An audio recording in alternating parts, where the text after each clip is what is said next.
Amigos de Buena Fuentes, es un placer estar otra vez con ustedes en otra entrevista. El día de hoy tengo un gran invitado.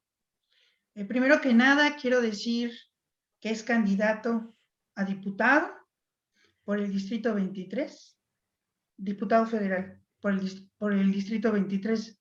Le pertenece a Coyoacán. Es un hombre de lucha social. Él es un referente de la izquierda mexicana. Asimismo, participó destacadamente en el movimiento estudiantil de 1968 y estuvo en prisión hasta 1971. Es un gran referente, como lo he dicho, de la izquierda mexicana y su nombre es Pablo Gómez Álvarez. Es un placer tenerlo en este espacio.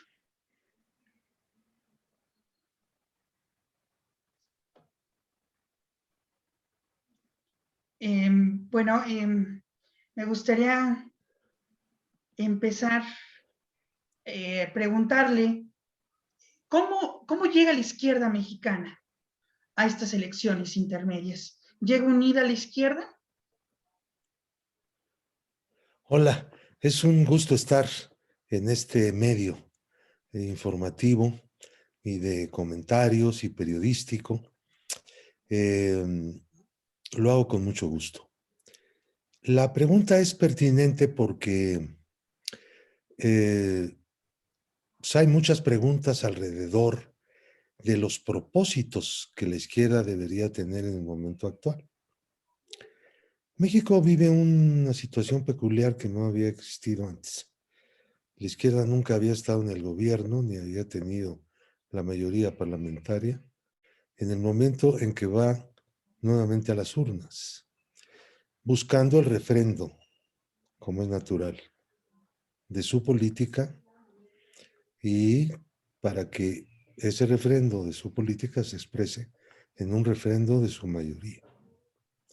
Tener la mayoría en la Cámara es muy importante para el proyecto de la izquierda, no solamente para preservar lo que se ha hecho, que no ha sido más que un inicio, en tan poco tiempo relativamente, ¿no? Sí. Sino para poder proyectar la acción de la izquierda hacia adelante. México ha vivido desde los últimos 30 años una situación en la que ha predominado la unidad de la izquierda. En otros países de América Latina, una característica es justamente la desunión de las izquierdas. En los países donde se ha unido la izquierda, básicamente Argentina, México, en este momento se ha avanzado muchísimo. Podríamos hablar también de Bolivia. En otros países, pues la división de las izquierdas es muy grande. En este momento hay un problema político muy serio en Chile, van a una constituyente, la izquierda, llamémosla así, con cierto trabajo, pero pues hay que llamarle así, sí, de la llamada concertación, pues va dividida y ha sacado menos votos que la otra izquierda que pues no estuvo en la concertación y que es independiente de los políticos tradicionales. Entonces, eso también es una muestra de que los tiempos que vive ese país son de profundo cambio, ¿no? Sí. Pero en general, creo que México se ha distinguido en estos 30 años porque casi siempre ha concurrido unida en lo fundamental. Desde luego, bueno, pues siempre hay corrientes, grupos de izquierda que no están de acuerdo, que son críticos, crítica que nos hace mucho bien a la izquierda en su conjunto, que la izquierda es una corriente que no puede vivir sin hacer la crítica y recibir la crítica. Esa es su naturaleza, ¿no?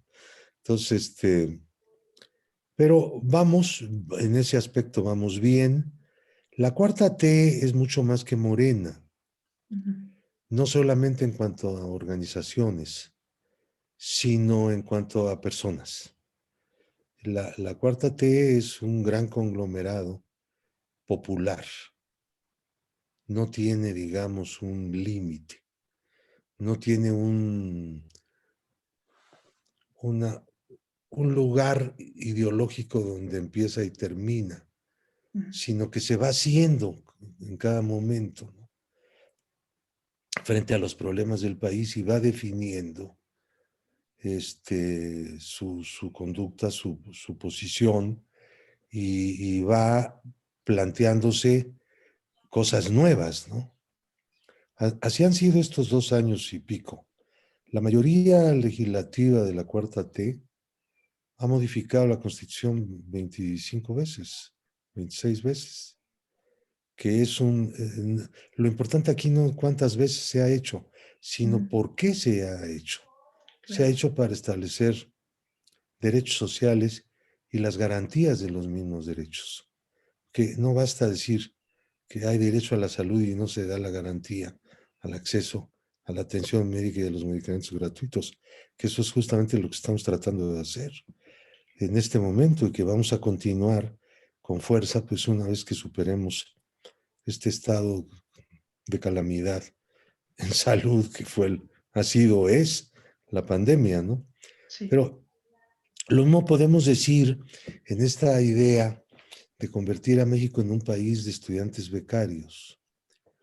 Ese es nuestro propósito, ¿no? Porque eso es lo único que puede garantizar el derecho al acceso a la educación en todos los niveles. Y también podemos decir que al destruir el Seguro Popular, que no abarcaba a toda la población que no es derechohabiente de instituciones de seguridad social, sino cuando mucho a la mitad, y todo bajo cobro, nosotros queremos abarcar a todos, queremos hacer un sistema de salud para el bienestar que sea universal, y ya tenemos la ley, ya expedimos las leyes, y que sea gratuito tanto en atención médica como en medicamentos. Entonces, vamos a continuar en esa dirección, vamos a continuar pues, en el conjunto. Por ejemplo, el derecho a la pensión es algo que llama mucho la atención, porque cuando la mitad de la población no tiene condiciones de una institución de seguridad social, un sistema de pensiones, de jubilaciones, pues entonces la pensión no contributiva toma un relieve enorme. Sí. Pero al plantearse la no contributiva, pues se abarca también a los que contribuyeron y a los que están pensionados por las instituciones, ¿no? Porque no podemos hacer una fractura, tenemos que ser un sistema universal. Entonces, ¿qué es lo que tenemos aquí? Bueno, tenemos más de 8 millones de mexicanas y mexicanos que están en esa situación, ¿no?, en este momento en el país, con un esfuerzo enorme que hemos hecho presupuestalmente, etcétera, ¿no? Bueno, de los derechos sociales puedo seguir hablando aquí, una serie de cosas que se han planteado nuevas. El otro tema, pues, es la lucha contra la corrupción. Pues sí, porque nosotros tuvimos neoliberalismo con corrupción. Corrupto. Muchos países tuvieron neoliberalismo. Bueno, hay corrupción en cierto grado, de repente se desvelan ciertas tramas corruptas, pero no son un Estado corrupto como ha sido el mexicano. En México, el neoliberalismo se encontró con el Estado corrupto y todo lo hizo a la manera del Estado corrupto. No hubo ninguna privatización sin mordida.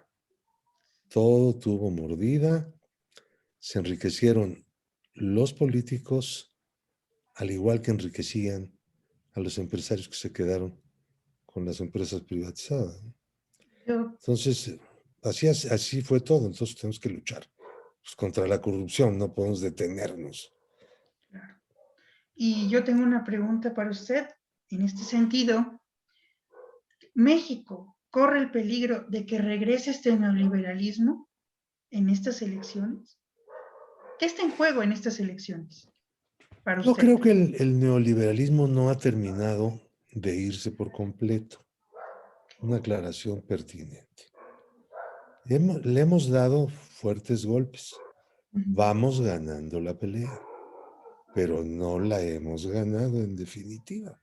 El neoliberalismo está en planteamientos, en acciones, en los distintos niveles de gobierno que hay en México, municipal, estatal, federal, en organismos públicos y en el propio gobierno federal. El planteamiento neoliberal no ha sido radicado ahí. No tenemos todavía los cuadros de relevo en toda la estructura gubernamental, ¿no? Entonces hay que ser muy claros en eso. Estamos dando la pelea, vamos muy bien, Ujú. podemos ir mejor. Ese es el punto. Ese es el planteamiento. Y tenemos que ir pues con la otra parte del problema, ¿no? Porque es neoliberalismo más Estado corrupto. Esto fue una desgracia total, ¿no? O sea, Sí. peor no nos pudo haber ido, ¿no? Entonces, por ejemplo, nosotros hemos elevado el salario mínimo 50%, porque los neoliberales lo castigaron, perdió más del 60% de su capacidad adquisitiva durante los años del neoliberalismo. Vamos recuperando, pero no hemos terminado de recuperar. Y además, una vez que se recupere la capacidad adquisitiva que alguna vez tuvo el salario mínimo, tenemos que elevarlo más. Los neoliberales les da escozor cuando uno habla de estas cosas, ¿no?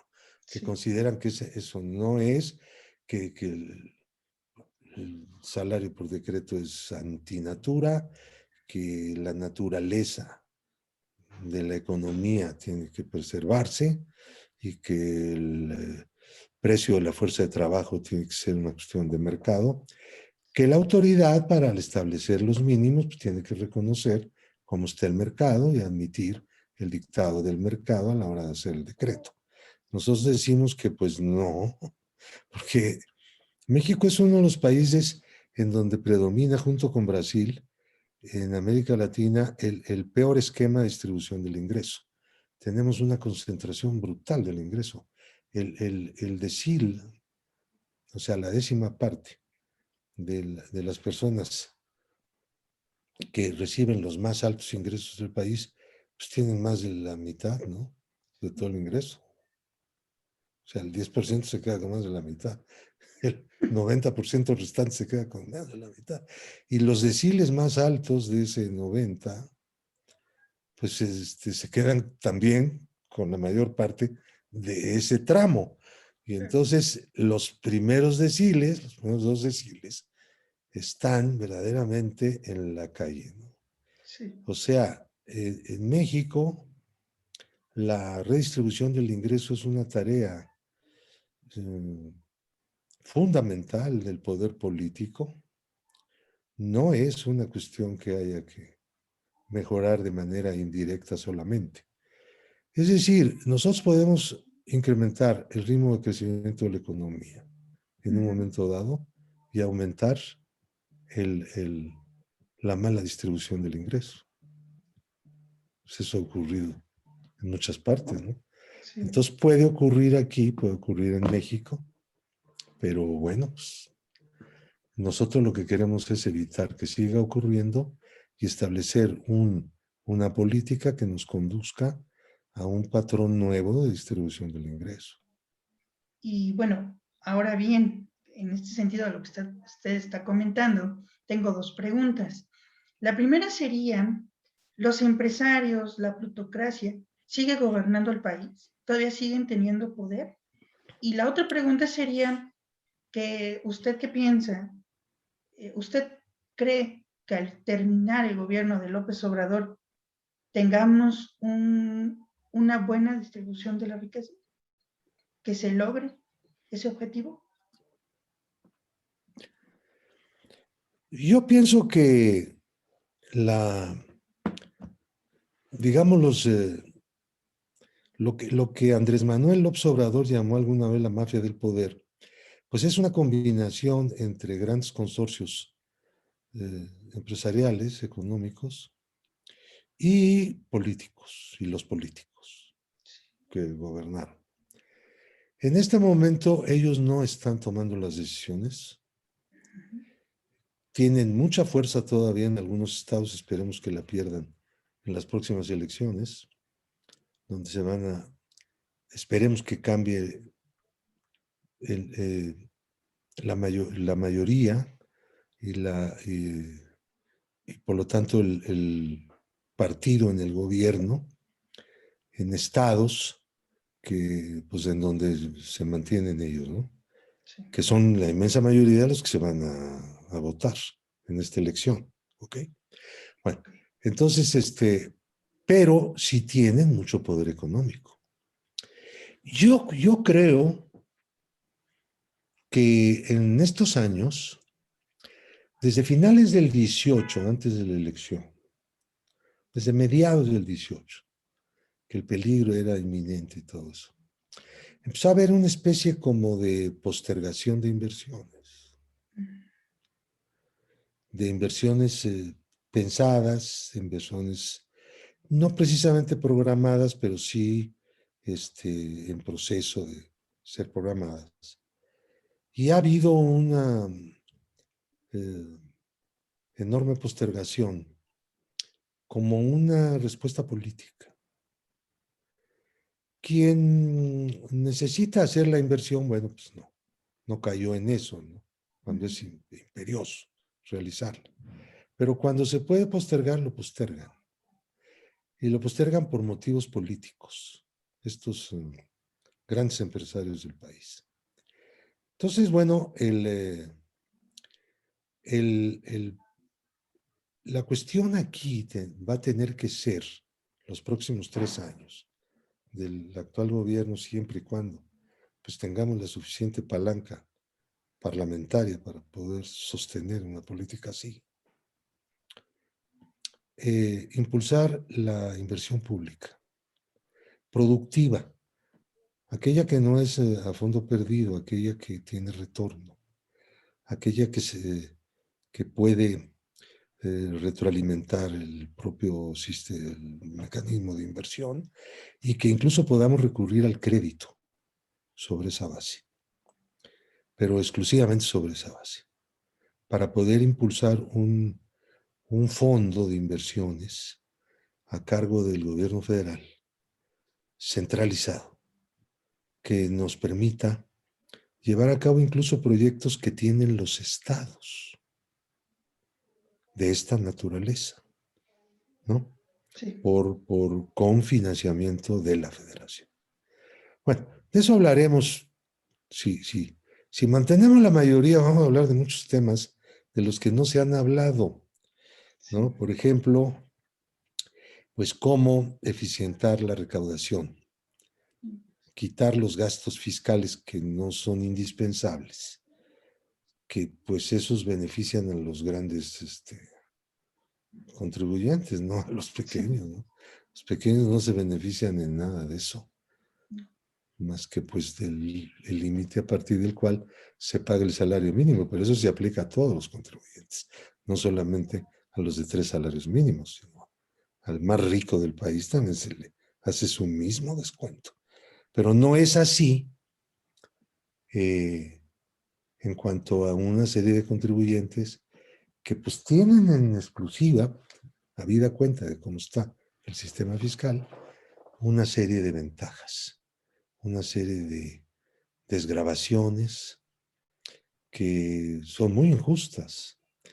Bueno, el punto aquí es que sí, hay que continuar la lucha por el desplazamiento del poder de los grupos que han sido determinantes en la toma de las decisiones.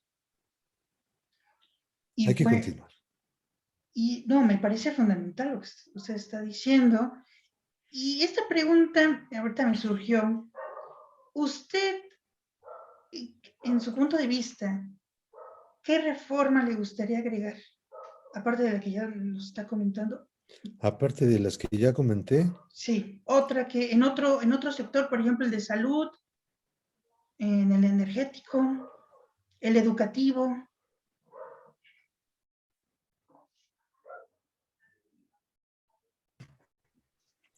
El, a ver, he planteado ya algunas cosas que tienen que ver con el impulso del empleo, de la actividad económica, la redistribución del ingreso. Ya planteé la cuestión de la salud, de hacer un sistema que abarque una salud universal, gratuita, para todos aquellos que no tienen acceso a la medicina institucional, digámoslo así, de las instituciones de, de, de seguridad social. Hemos planteado ya también la cuestión de las becas de los estudiantes. En eso estamos avanzando. Ahorita ya tenemos un sistema universal para todos los estudiantes de educación media superior en el país, pero tenemos que llegar a todos los niveles. Sí. Bueno, sí, ese es un propósito. Bueno, haciendo esta recapitulación diría yo, bueno, mencioné ya también la revisión de los gastos fiscales con el propósito de aumentar la recaudación. Este es un elemento muy importante que se va a empezar a discutir a partir de los próximos meses y los próximos años. Ahora, ¿cuáles son otras reformas que tenemos que vamos a impulsar? Tenemos que resolver el problema de la autosuficiencia de granos. Parece interesante. No podemos seguir así. Lo ha planteado Andrés, es una propuesta, un propósito, mejor dicho, del gobierno. Y se está trabajando en esa dirección, pero no me parece que se esté avanzando al ritmo que se requiere. De ninguna manera. Estamos muy insatisfechos en relación con eso. El gobierno tiene que impulsar esto con todo el apoyo del Congreso, tomando las medidas necesarias para poder avanzar con rapidez. Así como se está avanzando con rapidez en la autosuficiencia de los hidrocarburos, sí, que implica también pues, el reforzamiento de la capacidad del país de tomar sus propias decisiones, ¿no? Claro. Imagínate tú en el momento en que la gasolina deje de llegar al país porque pues nuestros vendedores nos ponen una barrera o dejan de vender. En 6 días que tenemos de almacén. Ya pasó, hubo problemas en Texas. ¿Se acuerda del problema en Texas? Con el gas. Con el gas. Hubo una gran tormenta, dejó de llegar el gas. Estamos comprando grandísimas cantidades de gas en Texas porque no producimos gas. Luego sube el gas en México, la gente está enojadísima. La gasolina se ha mantenido más o menos estable, pero el gas subió. Sí. El gas debe volver a bajar, el precio del gas. No es correcto que el gas doméstico, el gas que la gente consume en su casa, que tiene que hacerlo, si no, no hay comida, ¿verdad? Entre otras cosas. Bueno, entonces, sí, tiene que volver a bajar. No puede ser que el gas tenga esa permisividad. Entonces, eso lo tiene que revisar el gobierno. Ahora, en el marco de una política nueva que es autosuficiencia energética, autosuficiencia alimentaria. Son dos cuestiones muy importantes. Ahora, en relación con asuntos de mayor fondo, se está planteando a nivel de ley de investigación básica una serie de reformas para canalizar recursos que promuevan la innovación y que promuevan, digamos, el desarrollo de la investigación en ese nivel. Pero a mí me parece que eso, que es muy importante, no nos va a dar resultados a corto plazo. México necesita tener una política tecnológica para poder empezar a tomar en sus manos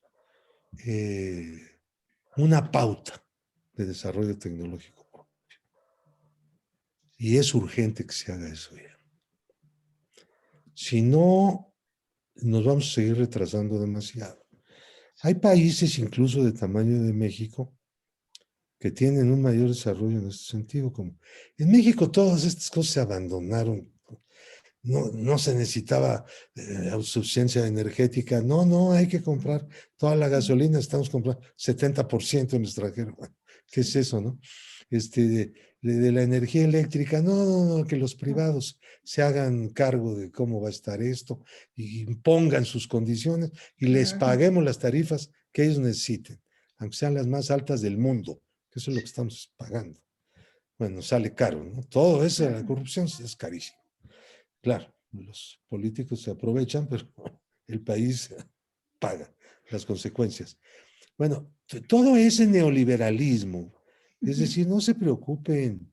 Sí, nosotros vendemos partes automotrices y automóviles de las compañías extranjeras, transnacionales, y vendemos casi toda nuestra producción a Estados Unidos, ellos nos compran porque nosotros producimos con menores costos.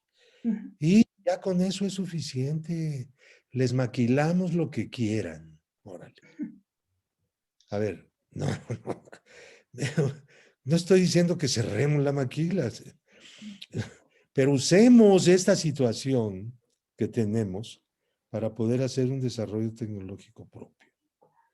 Esa nueva política es urgente que el gobierno la empiece a desarrollar y que los emprendedores, incluso los empresarios que realmente entienden el problema y que no son muchos, por desgracia, pues le entren y el gobierno apoye.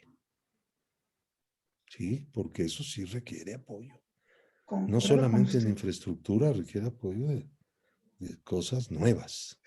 Y quiero preguntarle, ¿es necesario que México, el Estado, participe activamente en las energías limpias?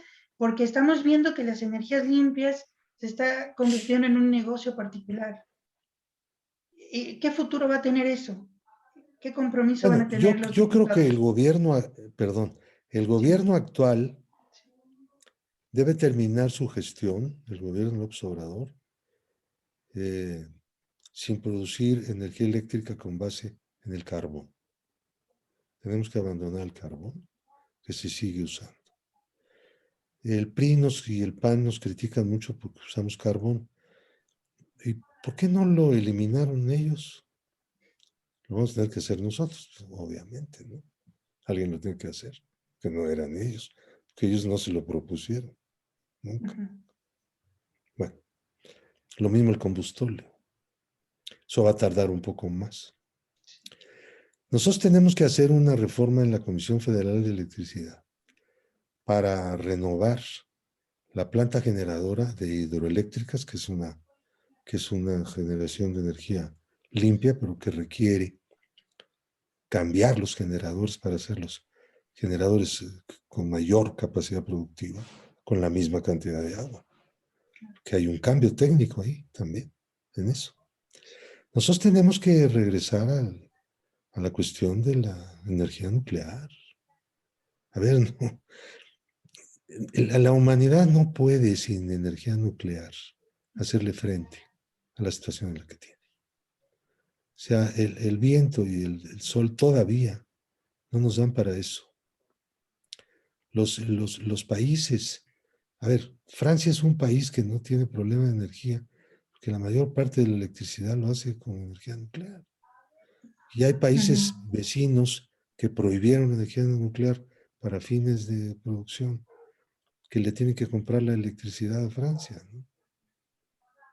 Pues eso es lo que pasa con Italia, que los italianos llegaron a la conclusión de que iban a volar en pedazos si hacían reactores nucleares. Pues, a ver, no, es que no, a ver, eso, este, yo sé que la gente le tiene mucho miedo a eso, Sí. son cosas relativamente desconocidas y muy peligrosas,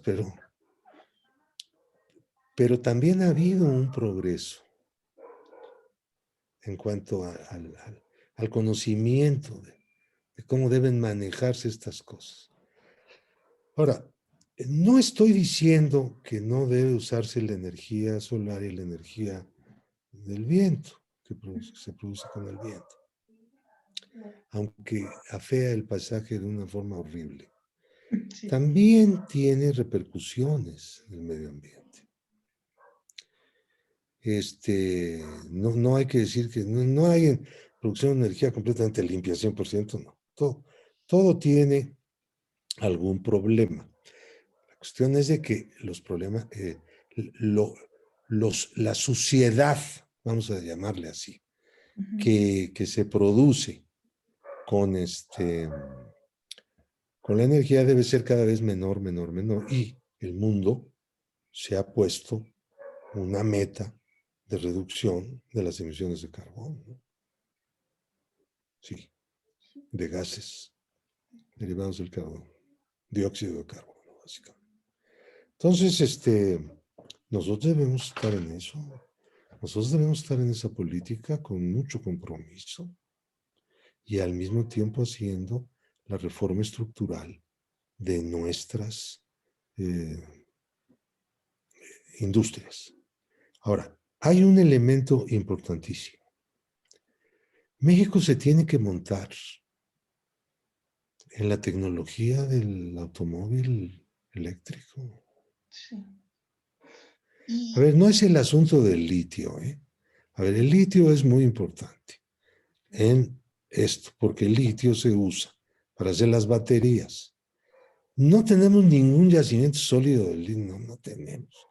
A lo mejor hay, pero la tecnología que está al alcance de la mano de cualquiera en este momento no nos garantiza que los yacimientos de litio puedan ser altamente productivos y que tengan rendimientos muy altos para que valga la pena echar a andar cosas. Probablemente algunas sí se echarán a andar, pero necesitamos nosotros hacer las exploraciones, hacer la geología, seguir buscando, e independientemente del litio, lo que necesitamos hacer es pues, producir los coches, ¿no? Sí. Sí, crear nuestra propia industria. Los motores eléctricos. A ver, Claro. un automóvil eléctrico tiene un motor. A ver, no, si no, ¿cómo se mueve? Claro. Pues necesita un motor, ¿no? O sea, Sí. ¿cómo? Que está produciendo electricidad y con esa electricidad se está moviendo el automóvil. Así funciona la cosa. Sí. Entonces nosotros tenemos que estar pues en la punta tecnológica produciendo motores eléctricos. Sí. Eso es lo que debemos hacer. Vamos a tener que comprar todos los motores eléctricos. Y pues no. Tenemos que ser nuestro propio impulso en Claro. esa dirección. Yo concuerdo con usted porque la 4T se debe de escribir con T de tecnología y eso es lo que yo pienso que todavía le hace falta mucho a este gobierno. Y yo, bueno, ahorita me surgió la duda. Quiero preguntarle, ¿qué opina de la nacionalización del litio que ahorita es una propuesta por el senador Alejandro Armenta? ¿Qué opina de esa propuesta? ¿Cuál es su criterio?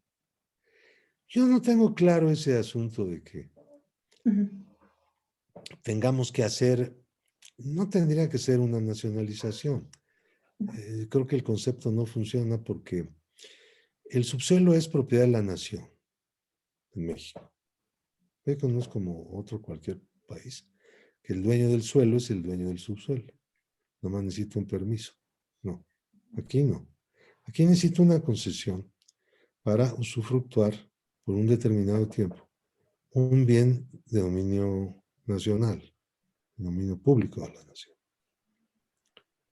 Entonces, el problema no es ese, el problema es el eliminar, retirar, quitar las concesiones que se han dado ya.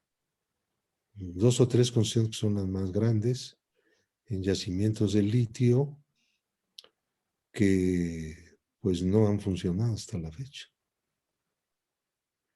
Entonces, quizá habría que analizar la conveniencia de que como no se han hecho las explotaciones del bien concesión, de cuya explotación se ha concesionado, se pudieran revocar legalmente sin atropellar el derecho creado por las empresas. Porque las concesiones no son para que los concesionarios decidan si la utilizan o no la utilizan en la vida, ¿no? O sea, eso es ilógico, ¿no? Sino justamente para que se explote, en este caso el mineral, y se paguen los derechos, que son muy bajos. En México, esto de la minería es terrible. Yo he hecho varias propuestas cuando era senador, hace años, hicimos un esfuerzo. Después vinieron unos ajustes a los derechos de los minerales preciosos. Pero esto es una cosa que hay que revisar en los próximos años. Esto se llama derecho. Es, digamos, una especie, es una contribución que tiene el nombre de derecho. No es un impuesto, como la renta o el IVA o esto, sino que se paga por lo que se extrae, ¿no? Sí. Además de que se paga por tener la concesión, se paga por hectárea, se pagaban 5 pesos al semestre. 5 pesos al semestre. Eso se pagaba por hectárea de concesionada, y hay millones de hectáreas concesionadas. Calderón se puso a concesionar a las empresas mineras todo lo que pudo. Sí. Él mismo búsquenle, a ver, promuevan en el mundo que venga a las concesiones. No nos dejaron dinero. Fue una cosa espantosa.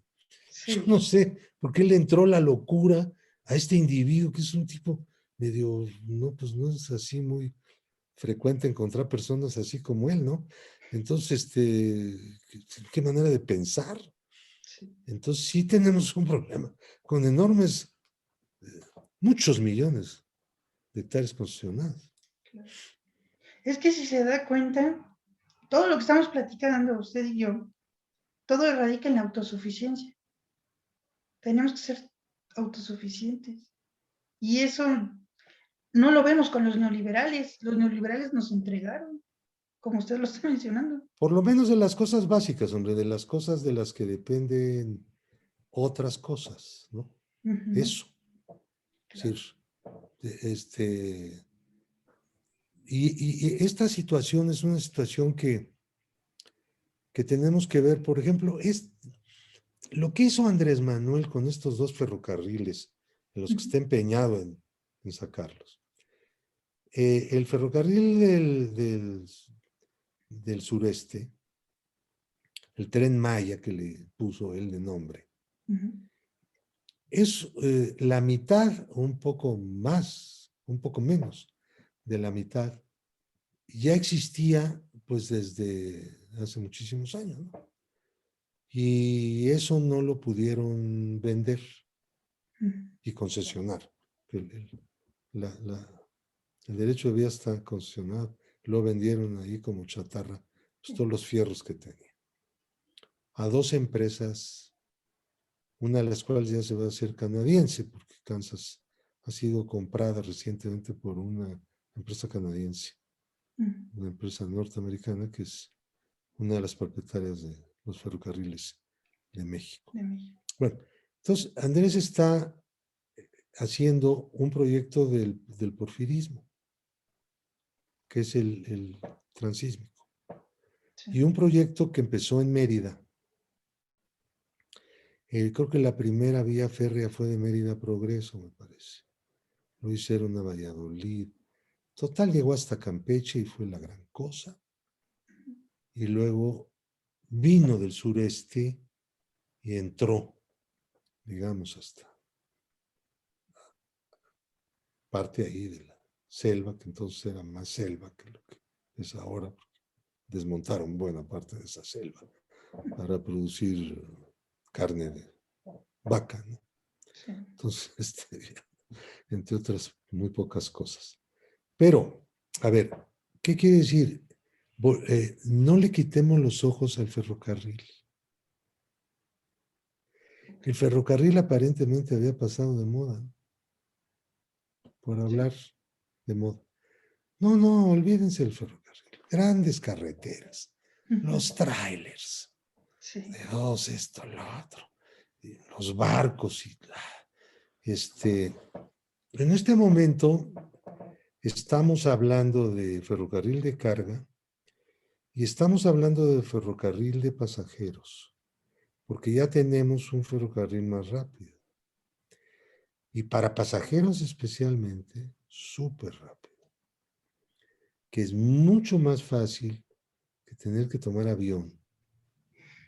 Es mucho más económico, mucho más eficiente que tomar autobús. Entonces viene el ferrocarril. Peña dice, vamos a hacer un rápido Sí. a Querétaro. Una vía que ya existe, un derecho de vía ya existente. Y cuando ya estaba todo aparentemente listo, ya la empresa, unos chinos que iban a hacerlas, todo, ¿no? Dijeron, no, paren máquinas, eso no hay que hacerlo. Menos mal, pues que ahorita tendríamos todo tirado, ¿no? No eran capaces de terminar nada. Nos ven el de México-Toluca. Sí. Ese es un tren suburbano, una cosa que debió existir hace 50 años. Se debió haber hecho. Bueno, no se hizo. No lo podemos terminar porque no estaba todavía resuelto de manera completa, total, el derecho de vía. ¿Entiendes? Sí. Y entonces empiezan a hacer una cosa sin tener la seguridad de que van a terminar. Cuando nosotros empezamos a hacer cosas, ellos se dedican a ir con los jueces a detener lo que estamos haciendo. ¿Entiendes? Sí. Sí. Ellos que dicen que el país debe progresar, no debe progresar. Pues si no dejan ni siquiera hacer un tren, ahí están sobres. Y también por el Sobre. aeropuerto. Bueno, el aeropuerto, a ver si decimos el aeropuerto de Texcoco. Es una pésima idea, primero porque hay que cerrar un aeropuerto muy grande que tenemos, que no va a servir para otra cosa. Que un aeropuerto pues, difícilmente sirve para otra cosa que no sea aeropuerto. A menos de que lo reconstruyas total y absolutamente como hicieron en una ocasión en Berlín, donde hicieron un centro cultural, porque estaba en el mero centro de la ciudad. Y era muy chico, muy viejo. Entonces Slim dijo que había que hacer un paseo de la Reforma. Yo le contesté, bueno, un paseo de la Reforma de ese ancho, de 2 pistas en paralelo. Bueno, admitamos que sí. Ahora me tienes que decir a dónde va a ir. Porque no tiene destino. Llega un momento en que se topa con una zona anegada que ni siquiera puede servir para, no vamos a hacer un puente, ¿para ir a dónde? A ver, no nos estamos pidiendo en ninguna parte, ¿no? Fíjense, el Paseo de la Reforma, que no se llamaba así originalmente, se trazó para ir hacia Chapultepec, toda una zona que se desarrolló como parte de la ciudad. Estaba disecada, etcétera, que se podía. Ahí la ciudad creció, bueno, con un bulevar muy francés, ¿no? Entonces, que era buenísima idea. Las cosas deben tener una lógica, ¿no? Unas puntas que de repente dices tú, bueno, ¿qué vamos a hacer con ese aeropuerto? Nada, a desperdiciar miles y miles de millones. Y el otro nos iba a costar 350,000 millones. Bueno, mejor estamos haciendo uno que no va a llegar a costar ni 100,000. Y que va a dar más o menos. Porque el otro era fabuloso. El diseño. Aeropuerto fabuloso. Dijeron que era un aeropuerto fabuloso. Sí. Yo les pregunté, ¿para qué queremos un aeropuerto fabuloso? Pues para que venga más gente. ¿Ustedes creen que va a venir más gente a México? Porque el aeropuerto es fabuloso. Los turistas que vienen a turistear. Nadie turistea en un aeropuerto. No hay playas, no hay ruinas, no hay vegetación. A ver, no hay vivero, no hay montañas, no hay río. En un aeropuerto no hay nada, es un no lugar. ¿Tú sabes lo que es un aeropuerto? Algunos lo consideran como un no lugar. Es un no lugar. Sí, vamos para allá. Nadie está ahí. Ujú. Nadie está ahí, ¿entiendes? Nadie es de ahí. Es un no lugar. Entonces, No, bueno, es un no lugar. Entonces, y va a venir más gente, puras falacias, puro negocio. Vamos sí, a hacer era ahí por un mejor un negocio. parque. Vamos a utilizar todo el tiradero que dejaron para hacer un parque poco a poco, porque tampoco no tenemos el dinero del mundo, ¿no? Ujú. Tenemos bastante poco dinero en el Ujú. gobierno, lo estamos tratando de administrar cada vez mejor, sin dispendios y sin robadera.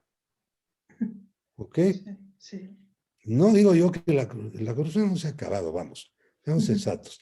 Estamos en una lucha contra la corrupción. Sí, continúa. A ver, bandera blanca no va a haber no sé cuánto tiempo. Ujú. Seguiremos luchando, pero ya no tendremos la plaga que tuvimos antes, que se llamaba o se llamó Estado corrupto. Ujú. Y hay que destruirlo. La corrupción la vamos a tener que seguir combatiendo, por favor. A ver, no somos ilusos.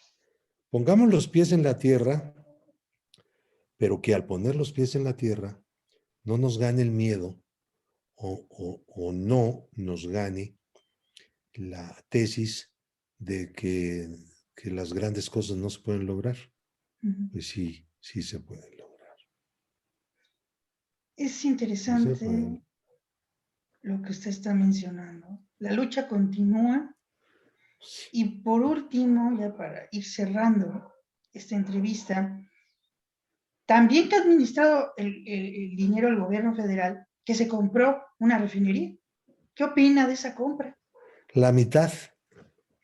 La mitad. DIRPAR, yo siempre planteé que DIRPAR no nos convenía tener Ujú. ahí. Ese 50% de las acciones se pagó con petróleo. Ujú.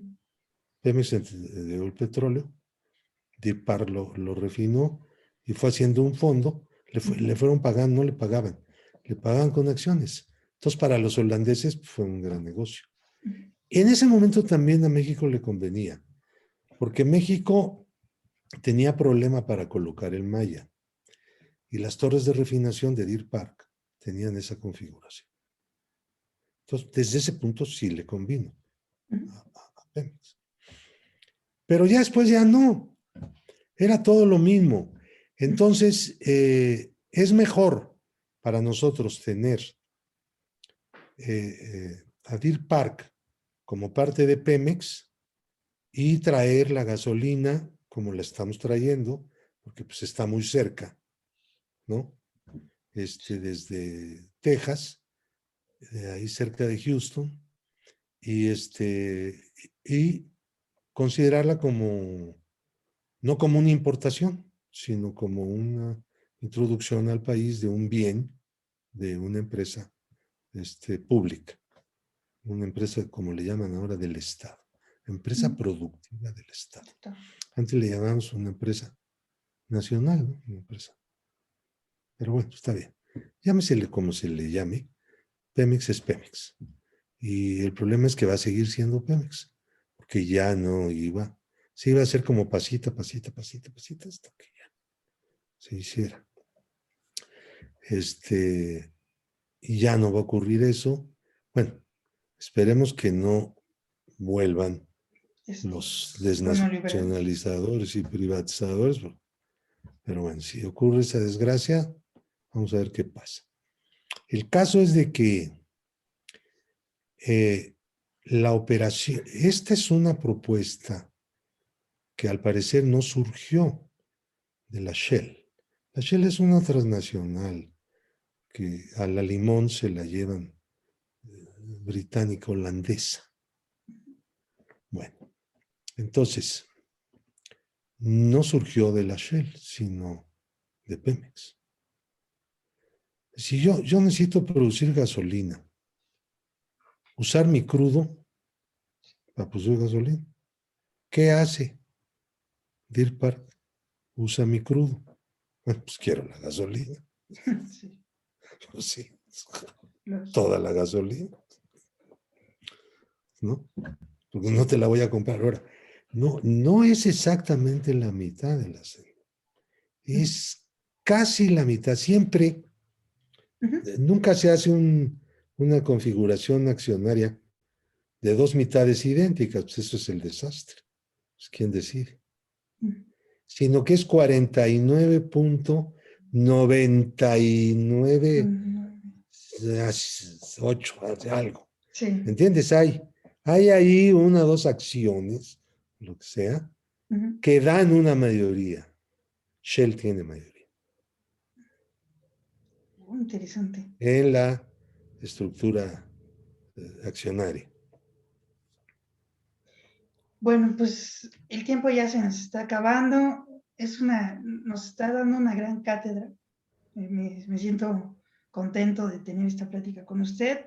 Y para ya ir concluyendo, ¿con qué cierra usted? ¿Qué llamado le hace a la ciudadanía ante ya escasos días para estas elecciones? ¿Con qué concluye? Bueno, yo lo que estoy planteando es que pues, la situación del país justifica en este momento plenamente nuestro llamamiento, nuestra convocatoria, nuestra exhorto, es todo al mismo tiempo, a refrendar la mayoría en la Cámara. Para decirlo sin rodeos y con verdad y autenticidad, pedimos que refrenden la mayoría que tenemos, no solamente para defender lo que se ha hecho, sino para poder avanzar mucho más. Porque lo que hemos hecho es un inicio apenas. Miren, la situación del país era patética.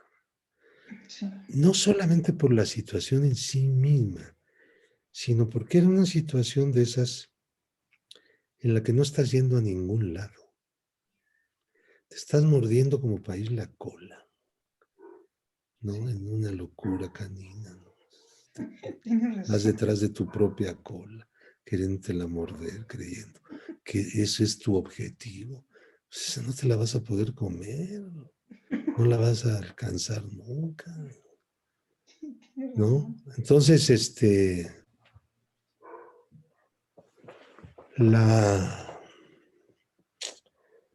el llamamiento, el exhorto, sí tiene que ver con ampliar nuestra perspectiva, empezar a intentar cambios nuevos, con fuerza, con resolución, con bases, para ir resolviendo los grandes problemas del país. Nuestros problemas no son problemas pequeños, no son problemas de ajuste, no son problemas de mejoras. No hemos llegado a una situación así. No somos suizos, no. Nuestros problemas son grandes problemas Estructurales. de una gran población.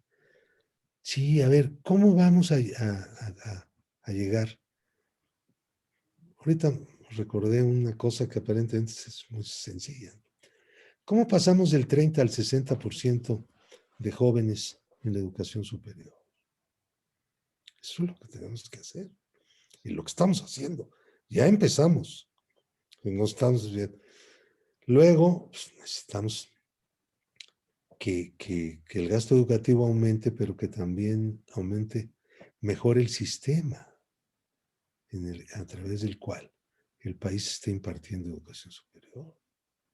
Que no podemos seguir con el elitismo académico de las universidades, ¿no? Eso tiene que reformarse dentro de las instituciones, para lo cual el gobierno tiene que jalar.